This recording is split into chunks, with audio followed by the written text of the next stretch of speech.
जरा पुढे पत्रकार आल्या कॅमेरानं टिपणार आहे ते उद्या 1,000 आल्या असा बातमी येईल. या ना सगळे समोर पटांगला कशाला सावलेला आल्या चहा नंतर प्या या सगळे उपाशी राहा की एक दिवस काय होतंय बिघडत या सगळे पटांगणामध्ये तिकडं का चढला या ना समोर पत्रकार इथं बघायला तिकडे माणसं दिसेना झाल्या पुढे या येणार असाल तर लढाई ही अशी सावलीला राहून होत नाही. लढाई सावलीला राहून होत नाही रणांगणात यावं लागतं.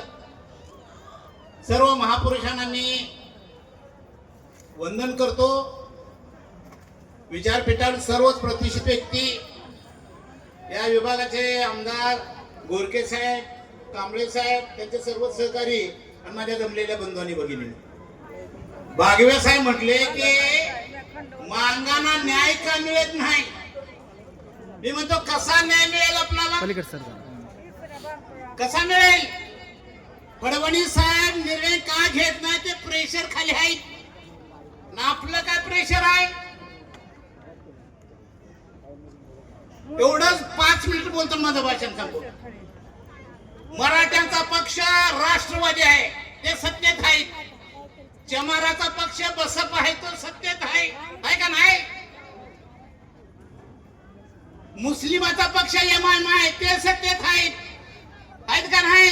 ब्राह्मणाचा बीजेपी आहे काँग्रेस आहे शिवसेना आहे ते सत्तेत आहेत का नाही. धनगरांचा रासप नावाचा पक्ष ते सत्तेत आहे.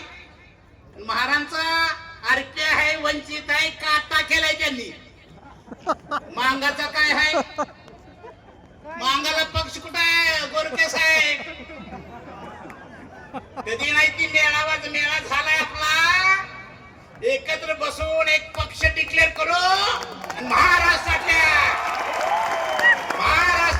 288 जागा लढवू आणि मांगामुळे पटापट पडा लागली की मग एका दिवसात निर्णय होईल. तर सगळेच पक्षवाले म्हणतात आमचंच गडे आहे. सगळं पक्ष काय मध्ये ही कुठं जात्या मोर्चा आहेत लाखाचा पण इलेक्शन मध्ये आमचंच गडे आहे. त्यांना भीती वाटली पाहिजे. रिपब्लिकन पार्टी ऑफ इंडियाने 1995 ला महाराष्ट्राच्या सगळ्या जागा लढवल्या.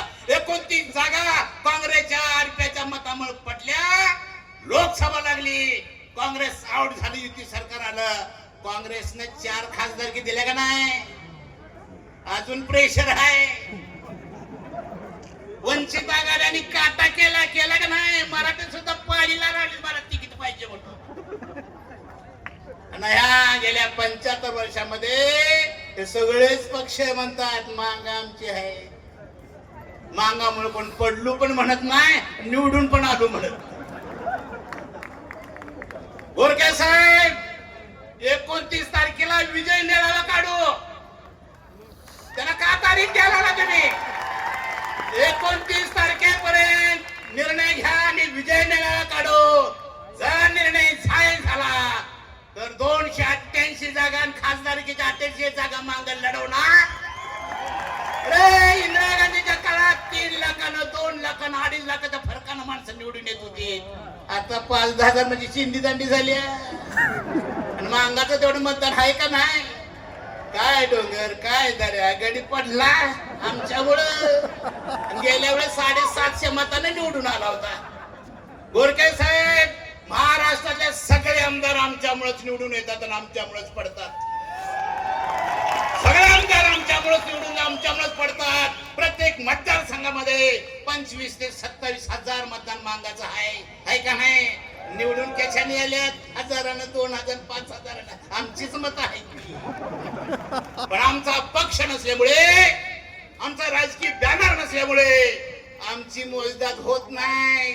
आणि म्हणून गेल्या 75 वर्षामध्ये मांगाच्या मागणीला न्याय देत नाही. न्याय मी पाटणला गेलो होतो. खासदार श्रीनिवास पाटील निवडून आला होता. तो सगळ्या समाजाला भेटी द्यायला चालला होता. सगळ्या समाजाचा आभार मानत आला. मी त्या कमानीत होतो पाटणला मांगाच्या. खासदार फिरणार एवढ्यात पाटील म्हणला अण्णा तिकडे जाऊ नका मांग माझी आहे चला पुढे. मांग माझे आहेत सगळेच पक्ष माझ्या ठिकाणी आमचंच आहेत आणि हे विश्वास आम्ही दिल्यामुळे आमचं गोरखे साहेब पक्ष काढला तर तुमचंही पद तिथं फिट होणार आहे. होणार आहे की नाही का सांगा? तुम्ही म्हणायला मोकळं झालं बघा, नाही तर चाललो आमच्या पक्षाकडे. आता तुम्हाला भीती घालायला काहीच नाही. काय एक उदाहरण सांगतो तुम्हाला. कांशीराम उत्तर प्रदेश मध्ये गेले, बसपा नावाचा पक्ष काढला. बीजेपी काँग्रेसवाले म्हटले हे चमारोंगी पार्टी आहे, चमारोंगी पार्टी आहे, चमारोंगी पार्टी आहे.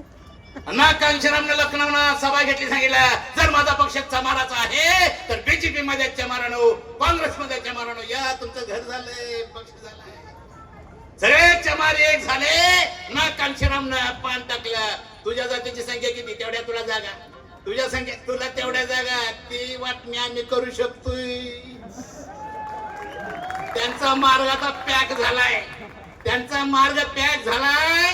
ही संधी मागा नाही. आणि म्हणून मी सांगतोय पुढच्या काळात महाराष्ट्राची शेड्यूल कास्ट पैकी टोटल सत्ता जर कोण घेईल तो फक्त मागच घेईल, याच्यावर माझा पूर्ण विश्वास आहे. साहेब बाबासाहेबांनी 14 ऑक्टोबर 1956 ला बौद्ध धर्म स्वीकारला. बौद्ध धर्म स्वीकारला आणि 15 तारखेला बाबासाहेबांनी भाषण केलंय. ते भाषण संपल्यानंतर एक ब्राह्मण म्हणाला, साहेब शेड्यूल कास्टचा लाभ तुम्हाला मिळणार नाही, बौद्ध होऊ नका. बाबासाहेब म्हटले अरे तो असा म्हटला महार याच्यातून बाहेर पडेल, लाभ मिळणार नाही.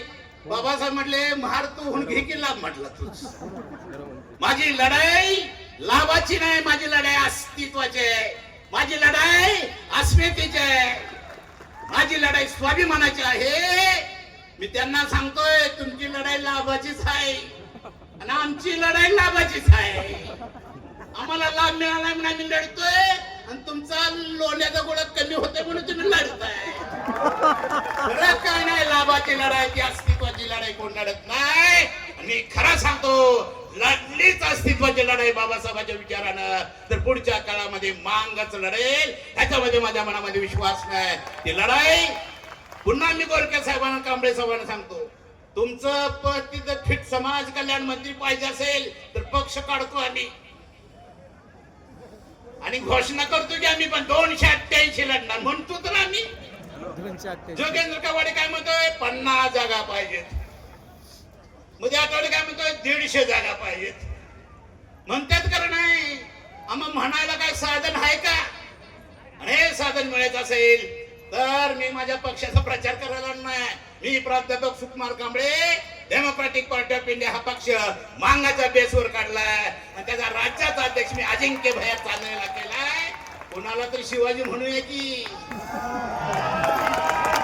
एक शिवाजी करूया, सगळं मावळं होऊया, सत्ता घेऊया की सत्ता घेण्याची भाषा इथून पडून करूया. आम्हाला द्या घर न द्या पण मत आमचं आहे का नाही? एका मतात सुद्धा माणूस पडू शकतो हे लक्षात घ्या. आता 1.5 लाखाचा फरक आहे का? आहे का? 1.5 लाखाचा गोरखे साहेब 5-10 हजार म्हणजे आमची मत आहेत का नाही? ती दखलपात्र व्हायची असतील तर मांगाच्या बेसवर सुद्धा एक राजकीय पार्टी निघाली पाहिजे रे. तिथे वडार समाज आपल्या सोबत आलाय, वाल्मिक समाज आपल्या सोबत आलाय, धनगर म्हणतोय तुमच्या सोबत आम्ही येतो. हे महारितर सगळे दलित समाज जरी एक झाले तर महाराष्ट्राची सत्ता आम्हीच घेऊ शकतो, याच्यावर माझा विश्वास आहे. आणि हे लोन वाढलं तर बौद्ध समाजाला पण जागा सोडूया की 4. त्यांची संख्या जास्त आहे, त्याच्या संख्येप्रमाणे जागा सोडू. पण ही भाषा आता आंबोजाला करावी लागेल. मांगाना पैसा नाही असं भाषण करू नका. गरीब नाही आम्ही, दारू जुगार मटका देव मटा सजवू दळते पैसे आम्ही. तीच पैसे जर राजकारणात खर्च केले तर माणसं निवडून येतील का नाही? पैसा लय आहे मांगांच्याकडे. प्रत्येक रविवारी अर्धा किलो का होईना लागतोच, त्याला लागतोय पैसा. मांगांच्याकडे पैसा आहे, गरीब मांग नाही. सत्य शोधक अण्णाभाऊ साठेच्या एका पुस्तकावर खादा मजली इमारती बांधल्या. तो अण्णाभाऊ गरीब नाही, ती आमची अस्मिता आहे. लहुजी वस्ताद आमची अस्मिता आहे. त्याला धक्का देऊ नका, ती आमची अस्मिता आहे. 2 मिनिटं सांगतो. मी काल युट्यूबला बघितलं. काय बघितलं?